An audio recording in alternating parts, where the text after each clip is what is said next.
ఎందుకు నాకు తప్పు విత్తేవాడు అనిపించిందంటే, ఎవరయ్యా నిన్ను త్రోవ పక్కన విత్తమన్నారు? ఎవరయ్యా నిన్ను మన్ను లేని రాతి నెలలో విత్తమన్నారు?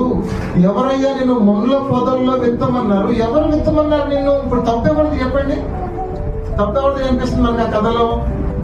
కానీ అక్కడ పాయింట్ విత్తనము కాదు, విత్తేవాడిది కాదు. విత్తేవాడు మంచివాడే, విత్తనం కూడా మంచిదే. విత్తనము వాక్యం అది కూడా మంచిదే. ఇక్కడ ప్రాబ్లం ఎక్కడ వస్తుందంటే, అది ఎక్కడైతే పడుతుందో ఆ ప్లేస్ మన హృదయానికి సాదృశ్యంగా ఉంది. హల్లెలూయా. ఆ ప్లేస్ అన్నమాట. ఒక హృదయం ఎలా ఉందో తెలుసా అండి?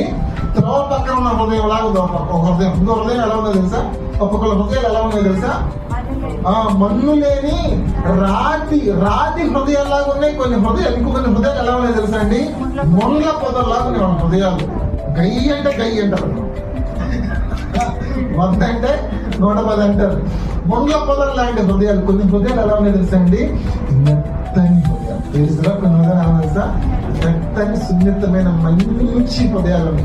ఆ హృదయాల దేవుని వాక్యం అలా విత్తగానే ఆ విత్తనాలు ఆ మన్ను కలిసిపోయి ఆ బుద్ధి జ్ఞానము వెంటనే ఆ మన్ను స్వీకరించి వాళ్ళు ఎదిగి ఫలించడం. హల్లెలూయా.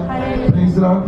విత్తేవాడిది తప్పు అనుకున్నాను నేను, విత్తనాల్లో లోపం ఉందేమో అనుకున్నా నేను. కానీ కాదు, అవి ఎక్కడ విత్తపడ్డాయో ఆ హృదయాలకు సాదృశ్యంగా ఉంది. కొంతమంది అంట 30 దంతులు గాను, కొంతమంది ఏమో 60 దంతులు గాను, కొంతమంది ఏమో. చూసారా, విత్తేవాడు ఓకే, విత్తనం కూడా ఓకే, కానీ ఫలించే వాళ్ళు ఎలా ఉన్నారో తెలుసా అండి? ఆకుపోయాడు అనమాట. వాళ్ళు అందరూ 100 దంతులుగా ఫలించలేదు.